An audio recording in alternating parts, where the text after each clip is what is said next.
right, welcome everybody to Pizza Industry Convos. I'm Michael Fox from Pizza Club and the Beach. I'm joined tonight by Juan of Triple Beam Pizza. Juan, welcome to Pizza Club. Thanks for being here. Thank you. Thank you for the invitation, Mike. I really do appreciate it. And everyone out there, hola. Hola. So I appreciate you being part of the Pizza Club community and making time to be here to talk on YouTube and about what's going on in your world. I know there's a lot going on. So I'm excited to jump in and talk all things pizza. So for those who don't know your backstory, you have a really interesting one. I know you worked in fine dining. Your family had a Mexican bakery. Give us a little bit of a backstory on how you got into the food world and came to pizza. Yeah, man, great question. So what inspired me was my family. I grew up in a Mexican household. I'm first generation here in the US, and I grew up seeing all my aunts, all my tias, and everyone getting together and making food for the whole family. And everyone was always tasting everything to make sure that it was right. And you always had that one tia that was like, "Don't touch my food. I'm the one that knows what's up," and that's it. So I was that little boy looking over the couch, kind of looking at everyone tasting and seeing my tias make all that stuff. So I think that's part of the seed that went into me. And then my mother, rest in peace, she was a cake decorator. She used to do cakes for like weddings, quinceañeras, things of that nature. My stepfather, rest in peace, he was a baker. We ended up opening up a Mexican bread bakery for a couple of years. I grew up after high school going there and working when I was done out of school. From there, I went into Le Cordon Bleu in Pasadena, like in about I think it was 2002. Graduated from there, and I was able to work under some pretty cool restaurants with Sona Restaurant, with Bull Patisserie, under Madres Restaurant. I was able to be the commissary suite manager for the Angel Stadium. I was a market manager for Panera. Then I moved on to Pitfire Pizza, and that's where I became enamored with pizza. They do Neo-Napolitano pizza. I was there for 10 years, started in their commissary kitchen. From there, I started as their floating kitchen manager, working on new locations and working on improving the current ones. Through there, I became a regional and then their executive chef. After 10 years, I started branching out and doing other things. I worked for Jones on Third as a project manager for about a year. I worked on New York Pizza, and then eventually I landed in a Triple Beam Pizza, where I've been for about the last 5.5 years. So it's been pretty cool to be here because it's connected with Nancy Silverton and Matt Molina. We can not only introduce Roman pizza, which is still new to the US in a way, and it's cool to be able to educate people on a whole new style, because this is where I discovered Paula, or high hydration dough. I remember coming in here and I was blown away because I had never seen this style of pizza before. And it's awesome because it's almost a blank canvas for you to be able to do a lot of cool and different things with it. And I found it as a very good suitcase for me to be able to blend my culinary background in fine dining and culinary school on pizza. So that's where I've been up until now. And here we are. Like, I started with Triple Beam, like I said, like a little over 5.5 years ago, and they were at two locations. Now we have four, five with business that we do at BMO Stadium. And we have a commissary facility that's about 8,000 square feet. The majority of our locations, I would say, are between 1,500 to 2,200 square feet. So we can do a very high volume from a very small footprint because of our commissary. Right. So you service a lot of restaurants from that one location. I want to talk a little bit about how you started working with Nancy Silverton and your move to Triple Beam. But I feel like I'd be remiss if I didn't ask you about J Lo and working with Jennifer Lopez. What was that like? How did that happen? And I promise we'll get back to pizza, but a quick detour. No, yeah, it's totally cool, man. So, I mean, I was about 22, 23 years old when I worked for her.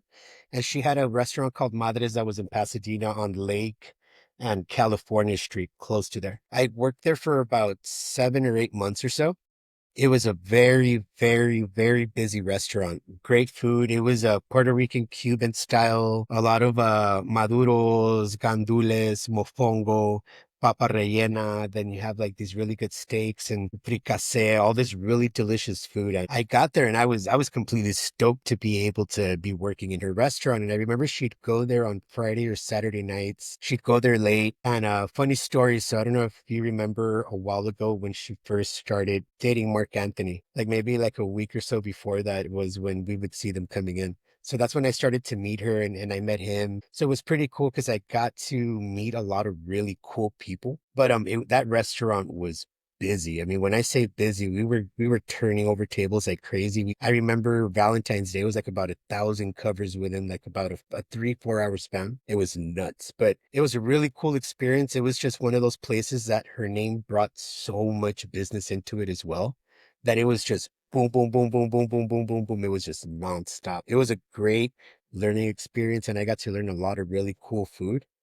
But yeah, man, it was awesome working for her. But I remember she would call like about 11 o'clock at night after we are finishing up cleaning, and she'll probably have like get hungry, and she'll be like, "Can you guys get me this, please, and this, please, and this, please?" So we'll all get excited because we're like, "Dude, we get to make food, and we she gets to eat it." So we're over there opening up all of our stuff again and all that. But it was pretty cool working for her. I will admit, I got to That's see her cool. a couple of times.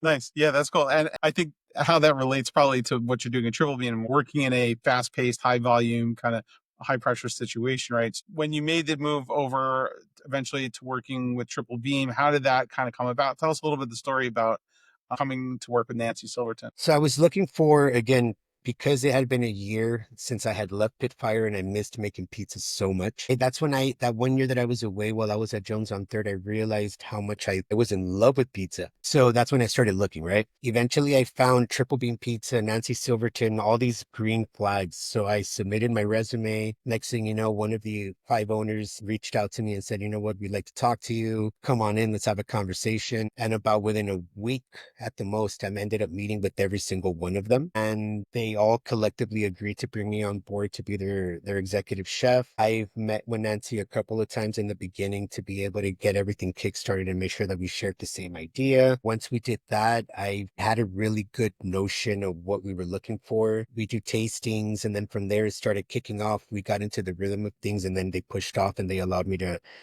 to work on a lot of the things that I wanted to do. So I'm always going to be in debt to them because they gave me the freedom to express myself in my pizza and give me that bandwidth to really show what I would like to do. So that's always been pretty freaking cool to be able to get that, especially from them, especially when I get messages or things on Instagram that say Nancy's pizza is awesome, this and this and that. I mean, dude, at the end of the day, if they think that that's something that is to that level, that's awesome, dude, because it shows the level that that the pizza's at. So being able to do that and learn her style along with Matt Molina has been pretty cool, has been awesome because it's allowed me to add that perspective to my food. So I've been able to learn a lot of Italian food in more depth being here. But overall, it's been awesome that they have allowed me to flex my muscle and really do Yeah. with the menu the way I've wanted to. And I'm curious, you talked a bit about Roma style pizza in LA, and I'm not sure how popular it was before. I'd love to know from your perspective what that was like, elevating that style, and also what adjustments you made along the way to make it work for your customers. Roman style pizza, I'll speak for myself, where before I came to Triple Bean the very first time for my interview, I wasn't too familiar with Roman style pizza. One of the biggest chefs that I admire in the restaurant industry and in the pizza world, aside from Tony G, would be Gabriele Bonci. I love his Alteglia, his perspective on it, how he comes from a fine dining background and pizza, and he marries all those things together. I never, up to that point, I had never seen it with my own eyes. So seeing that blew my mind again because it was something that, being an LA native, being in the restaurant industry for 23 years, I had never even seen this around here. So it was awesome to be able to have something that's different, especially in somewhere like in LA, where you almost feel that everything is already being done here in some way, shape, or form. But to find something that I felt that was different than everything else, that was my buy-in into the company because it was something completely different. Now with elevating it, I ended up turning Triple Beam, I feel, to a point where I built it in a way where we were able to do multi-unit. In order for you to do multi-unit at this level and now make it look like it's a commissary driven location takes a lot of, at least from my point of view, a lot of background in the sense of understanding how to create pizzas where they still look at a very high level, but you're building it in a way that's the most error-proof way of building a recipe where you're keeping your strongest and your weakest link in mind at all times, where you know that this recipe is going to be made by so many different people, and being able to make it in a way where it's so high level but not everyone is at that fine dining background or let alone that culinary level where you need to have a cook, a high level cook to do everything. So it was more of dissecting my end result and then working from there to figure out, okay, I need to have fine dining cooks in the morning that can roast and make my sausage blends and do all these other things in the morning, and have more of assembly people in the afternoon and in the evening time to be able to simplify things. That way, if you were to lose people along the way, it doesn't take you months in training someone how to work a wood-fired oven or stretch dough, or the understanding of how to proof the dough without all of those extra things. Coming from doing Neapolitano for 10 years, I saw the advantage that this hindered in being able to have something the way it's set up where it's high hydration. So we'll make it the day before the Biancos the night before, and then we deliver them at night. And the following morning and daytime, they use the rest of it. But because it's so high in hydration, it's around 96% now that we're getting into summer, it recrisps up really well. And then let alone finishing it off in a conveyor oven where you're blowing all this hot air onto it, it helps crisp it up really well as well. So it's more in the way that I laid out the steps. Yeah, it sounds like you've really tried to dial in a process that would work across multi units and really find a system that takes your like labor pool and utilizes it best, right? Like you have to work with what you've got, and it sounds like you figured out how to do that. Was there a learning curve for all of this? I mean, did you take a lot of what you applied from the other spots, or was this sort of a new challenge coming into Triple Beam and like trying to sort of standardize that system? I believe that it's a collective of knowledge from everything that I've done in my past, that I was able to combine all those little tidbits from everywhere that I learned and turn it into something that's different or something that's from me. So, and it's just understanding the work that it takes every step of the way to really figure out what's the most efficient way to do it. So instead of doing the same dressing at all 5 locations every day, you waste a lot of labor, the knowledge, the equipment, the square footage, all of that stuff that goes into play. And then even after all those things, you still run the issue of being inconsistent,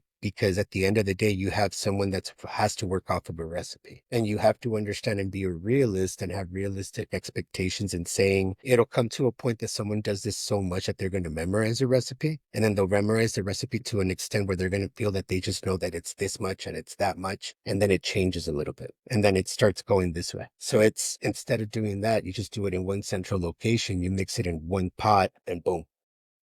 And in this process of making Roman style pizza and trying to standardize it, is there something that you learned along the way about this process that just really smacked you in the face? Was there one thing that stands out to you that was a real wake up call? I think it's understanding more than anything that you always have to have a plan A, B, and C, and D, so you don't end up in that kind of in those situations at times. So like for me, I'm one of those people that in all sincerity, I'll be at home when I'm off, and I'm like, I'm in la la land. I'm daydreaming, but I'm always trying to think of, if I do this, what would happen? And then if that happens, what do you do in those instances? So for the most part, it ends up being those moments that I focus on more. But like in instances where I go, snap, like I should have done something different, I think it would be maybe the first concert event that we did at Triple Beam years back, where I didn't understand how busy you can get at a music festival. Like the idea of we can do high volume, but the notion of making about $35,000 in sales in one day, it's hard to fathom at a music festival. It's obviously doable, but I didn't realize it. And I was like, oh, crap, next year I know to bring 2 ovens. Next year I know to bring double the staff, because it was bonkers, man. It was just nonstop. So that we did a great job,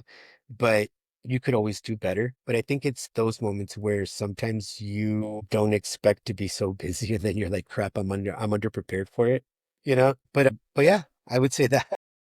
Yeah, it's as a producer too, I understand these challenges. Like you do his best. It sounds like you're always preparing, you're thinking about all the possibilities, but sometimes it just happens, right? There's Yeah. situations that are not within your scope of imagination that you just have to Yeah, react, right? And you have to sort of rise to the occasion as best you can. totally. I want to talk a little bit more about the process too of making the pizzas, but I wanted to first touch on kind of the business as it stands right now. Obviously, with the LA wildfires that occurred, has kind of thrown a wrench into business in LA in general and just sort of change the dynamic. So I'm just curious. I know you're part of the LA Pizza Alliance, and I'm wondering what's going on there. Give us a little insight into the LA pizza scene, the LA pizza business right now, and especially for Triple B. Yeah, man, it's been interesting seeing how things have been playing out. And I would say at this point, let's see, today is June 2nd. Like 2 Fridays ago, they just opened up PCH again, where the main fire was at in Pacific Palisades. And there's a lot of stuff on social media and things that friends have shared now that they're able to go down that road. Even at this point, months later, there's only one road go open each direction. There's still car frames that are burnt to a crisp that are still on the side of the road. There's a lot of homes that are missing that you would always drive by on PCH going from, let's say, Santa Monica from Malibu back and forth. And there's it's empty. Like all you see is ocean. I mean, it's always, the ocean's beautiful, but what's missing is what's so crazy. It's that negative space. It's where things used to be, where people used to live. So it's still difficult to absorb everything that's gone. But in regards to the business aspect of it, at least for myself, I'll speak where I feel that we're all in a place where we're still trying to figure out how things are going to play out, because we all understand that this is going to be like this for a while.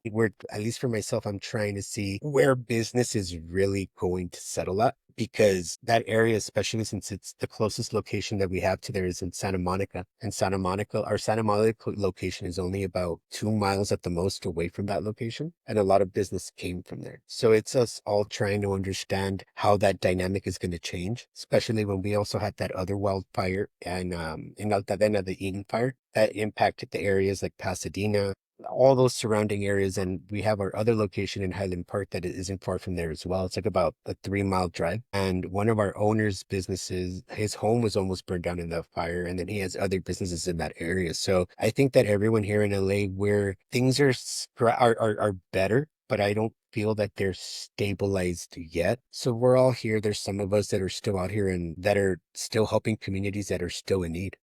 And we're already in June. So it's better, but it's gonna be a long road. Yeah, no, it's tough, and it's hard to see. I can only imagine because I've been on that road, and it probably feels so different now. And with the businesses left that are still operating, are you guys seeing a slowdown in business in general? What's this consistency or inconsistency that's happening there? It's busier now. I think things are getting a lot more stabilized in our sales. And when we look at our same day last year sales and all that stuff on our P&Ls, things are starting. They're back up there.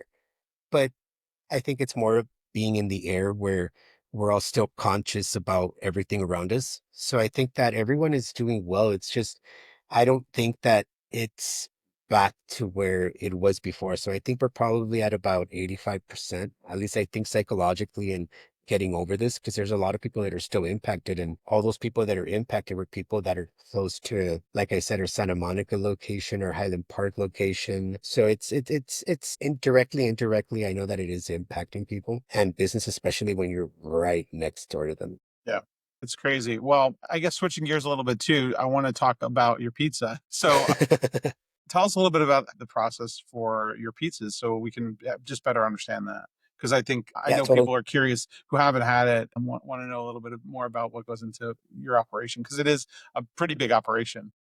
Yeah, totally, man.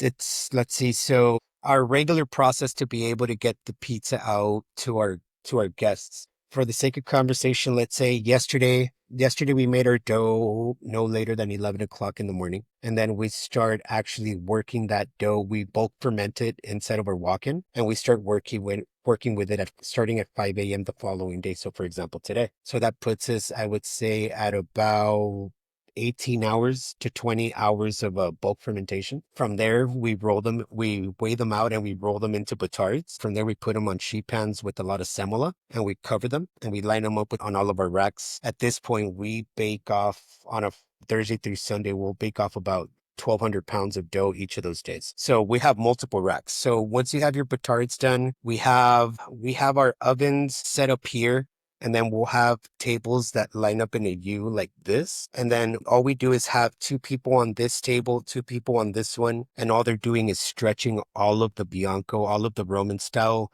dimpling by hand to stretch out into an 18 by 10 piece of Bianco. Once you do that, you pick it up and you dab off all the extra flour. And the table that's lateral to the ovens, we have a bunch of peels that we accordion the 18 by 10 into something that's about 20 inches in diameter, a 20-inch peel. From there, we do it in a rectangular shape and we accordion it. That way, when you pull it out, when it accordions back into its 18 by 10 shape. And we bake those in pull and deck ovens. Those bake for like about 6 to 7 minutes, give or take. And then we take them out.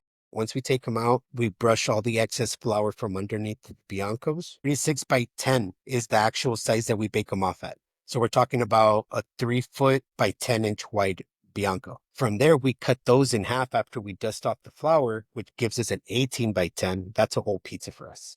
Okay. Then we put them on trays, we cool them down. Once they're cooled down, we pack them into totes that we use to transport them to all of our restaurants. So that same night, for example, the Biancos that we made today, they get dispersed out tonight. Our restaurants place orders through Toast, and we get invoices at the commissary or receipts that say, I need 2 ranch, 5 marineras, a pesto, a champagne vinaigrette, 4 totes of Biancos, 10 focaccias, etc., etc. We have a driver that comes in at night and they assemble the orders. They go in a delivery truck that's refrigerated and they go to each location 7 nights a week. Once we do that, the morning restaurants get there. At the commissary level, we focus on all the breads, the Biancos for the pizzas, which are our crusts. We make gluten-free from scratch. Our farces, which is our sausage from scratch. Our cheese blends, the shredding, the dressings, the vinaigrettes, the pasteurization of the marinara, or vegan chorizo or vegan cheeses, all that gets made at the commissary, and that gets delivered. So the following day,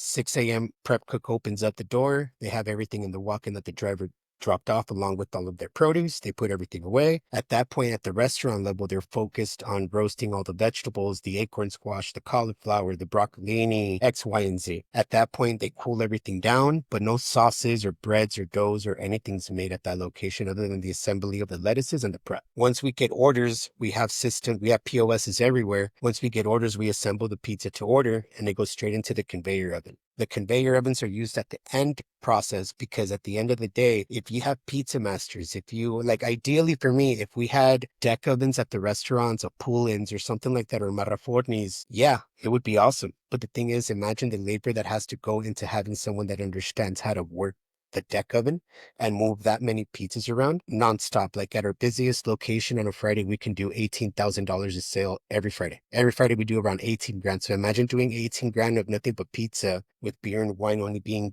a percent and a half of total sales for that day, and everything else is pizza and salad. So it's a lot versus doing a conveyor where you just put it in through one side and then it comes out of the other end. You expo it, you garnish, you send it out, you cut it, you box it, you send it out. So it's like, for lack of better terms, like a hybrid, almost like a chipotle where you assemble and you don't have to worry about a pizzaiolo knowing how to work a brick oven. So it simplifies it at the end of it.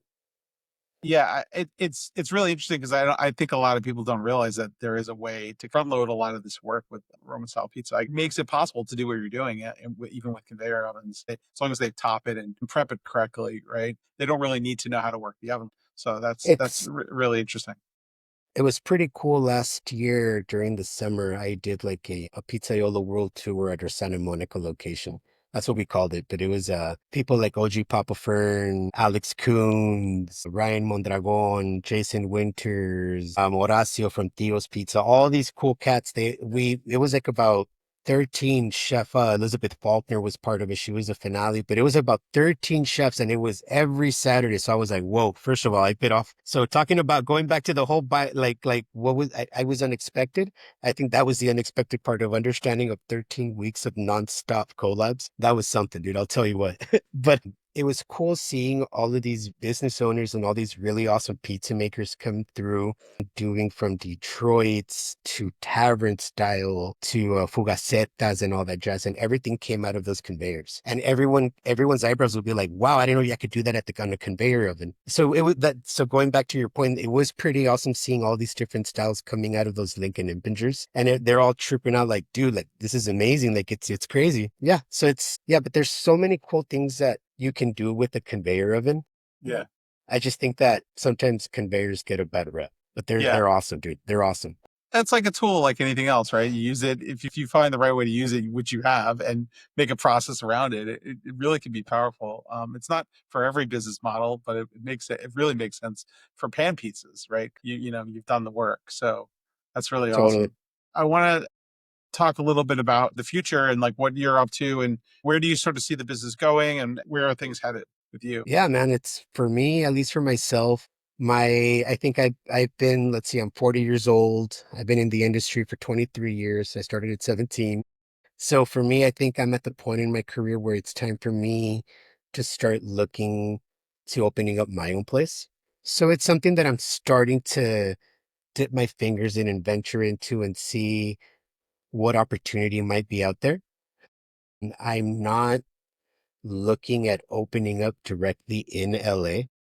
I ideally I would like to open somewhere like in the Inland Empire, so like Rancho Cucamonga. I live in Pomona. I'm born and raised in Linwood, California, so not too far from me, like 35 miles from here. But over here where I live now in Pomona for the last 8 years, there aren't a lot of really good pizza places out here. So I really want to come out here and really bring this style out this way. So I'm starting to look to see what's out there. And I think I'm at that point where I'm ready to start opening up my own place. So I'm not saying today or tomorrow, but it's in the plans so soon.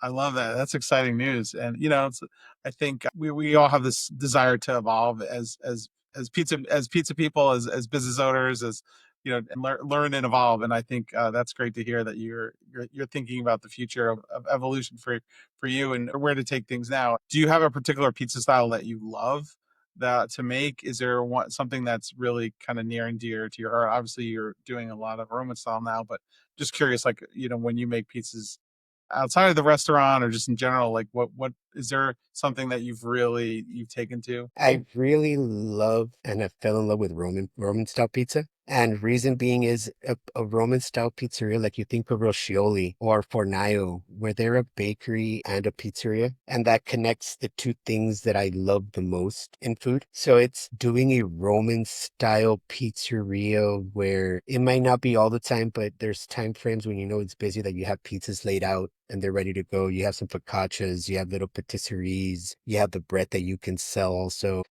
Incorporating my background and adding some pastas into it. Like I actually want to have a small sit down place where let's say I could bring out a whole alla pala and put it on 3 table stands and be able to showcase the whole thing in its entirety on the table around a group of like 4 people, let's say. Being able to do that and incorporate little pasta dishes almost like like um like thinking of small little tapa style plates up on the side so you can combine it with different things. You know what I mean? So I'm working on that, but I also am one of those people that I love traditionality as well. And I love the romanticism with the brick oven. Just as much as I know that it's a challenge for someone to really understand how to work it, I want to try to incorporate it somehow. Like there's a romanticism with that brick oven that I just can't let go. So I'll probably do a bunch of different little styles. What comes up. Still that part I'm still trying to figure out the detail. I love because I was going to ask you about this, and I'm glad you actually brought me there. Is about your background with your family's bakery and sort of a theme that seems to be weaved in there, and I think there is a connection even with Italian bakeries and pizza, right? So it's an interesting sort of kind of full circle in that regard of pizza making, right? Like bakeries have been part of that story, and it's part of your story for sure. Totally, man. So that's a big part of it. So I think I'm gonna go the Roman route, man. I think I want to work Yeah, on Roman pizza. It's an awesome style. yeah. I love it. Is there anything else you want to touch on before we wrap up? I'm really excited to get the chance to chat with you a little bit here, and thank you for your time.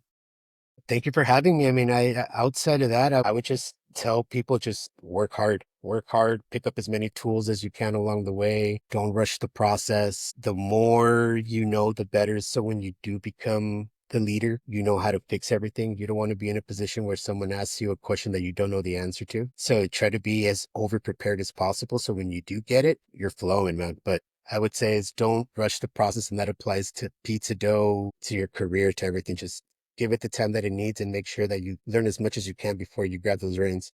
I love it. I want to sign up for the Juan Master class. I'm in.